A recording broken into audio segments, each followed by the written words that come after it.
लाओत्सेचा ताओबोध. योगदास श्री जयगणेश जोशी यांचे प्रवचन. ज्ञानी यांचा दिखाऊपणा. लाओत्से सांगतो की श्रेष्ठ दयाळू माणूस पुढे पुढे करतो, परंतु कधीही सुप्त हेतू ठेवून काम करत नाही.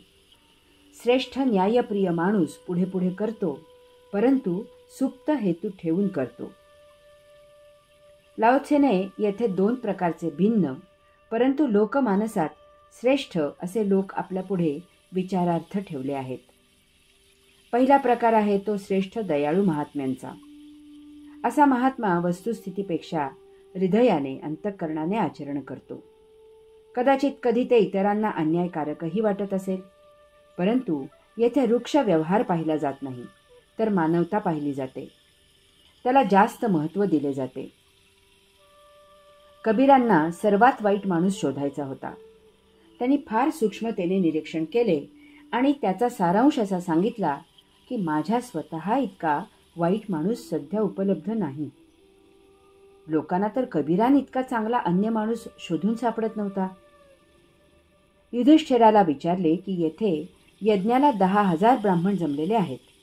यातील अयोग्य ब्राह्मण शोधून सांग, म्हणजे त्याला यज्ञ करण्यापासून थांबवता येईल. बारीक निरीक्षण करून युधिष्ठिर म्हणाला की सर्वच्या सर्व ब्राह्मण त्रिवार योग्य आहेत. भगवंत श्रींनी महाभारत युद्धात प्रत्यक्ष सहभाग नाकारला होता. हातात अस्त्रशस्त्र धरणार नाही असे जाहीर केले होते, परंतु रणांगणावर वेळ प्रसंगी अर्जुनावर सोडलेली कितीतरी दिव्य अस्त्रे स्वतःच सामावून घेतली. त्याचा अर्जुनाला दाह झाला नाही. भीष्मावर तर स्वतः सुदर्शन चक्र घेऊन धावून गेले होते. एका धनिकाकडे मजुरीसाठी सकाळपासून सायंकाळपर्यंत लोक काम करायला आले. त्याने सकाळी आलेल्यांना योग्य मजुरी दिली आणि तीच मजुरी दिवसभरात आलेल्यांनाही दिली. एकही पाप न केलेला अनेक वर्षे तपश्चर्या करून मुक्त होतो.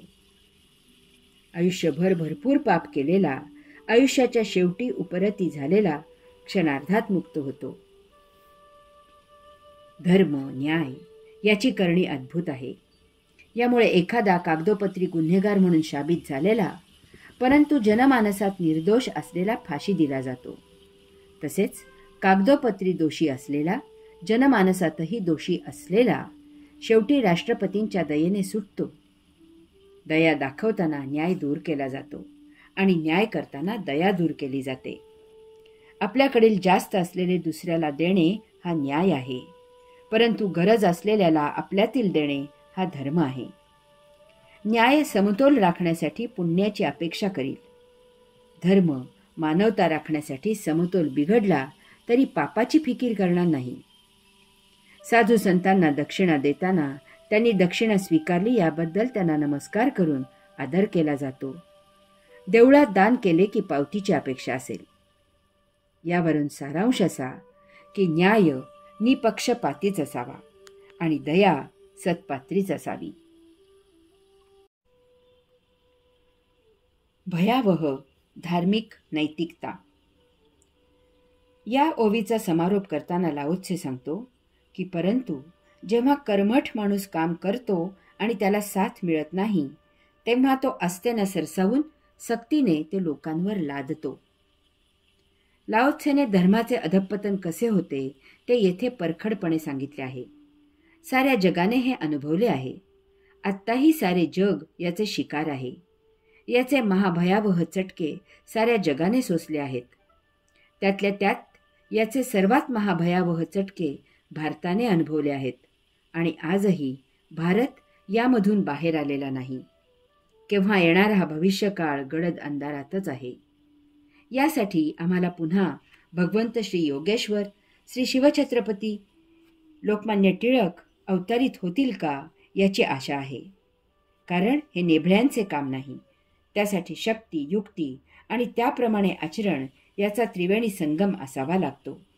आज तो ज्यांच्याकडे आहे त्यांच्याकडे लोकसंग्रह नाही ही खंत आहे.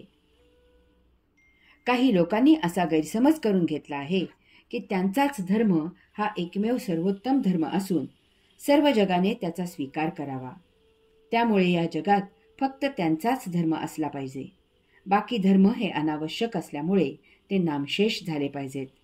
त्यांच्या धर्मपालनातच अखिल मानवाचे कल्याण आहे. जे ऐकणार नाहीत त्यांना सक्तीने याच धर्माची दीक्षा दिली जाईल. म्हणजे जगात हाच तेवढा एकमेव धर्म असेल आणि त्यामुळे सामाजिक तेढ आपोआप नष्ट होईल.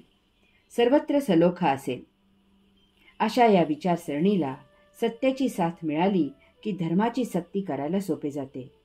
याचीच भारत 1500 वर्षे शिकार झाला. 1350 वर्षे मुसलमानी राजवट भारताला लुटत आणि खिळखिळी करत होती.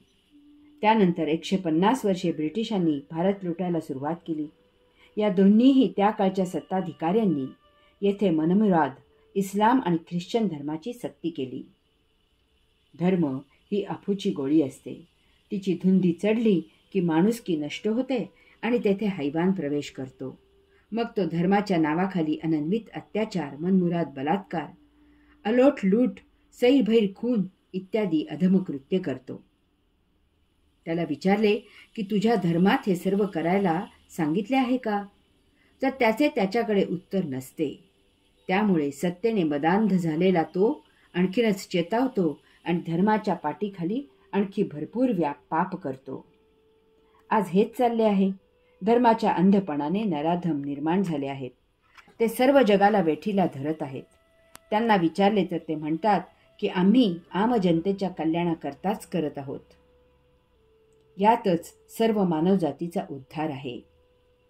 लहान मुलाला आई वडील एकेकाळी, गुरुजी विद्यार्थ्यांना, घरातील कर्ता कुटुंबियांना प्रसंगी मारपीट करतो. कारण त्याला वाटते की ते चुकीच्या मार्गाने चालत आहेत आणि त्यांना योग्य मार्गावर आणण्यासाठी हे असे करणे आवश्यक आहे. परमधर्म सहिष्णुता, ममता हाच उत्तम मार्ग आहे. हरि ओम.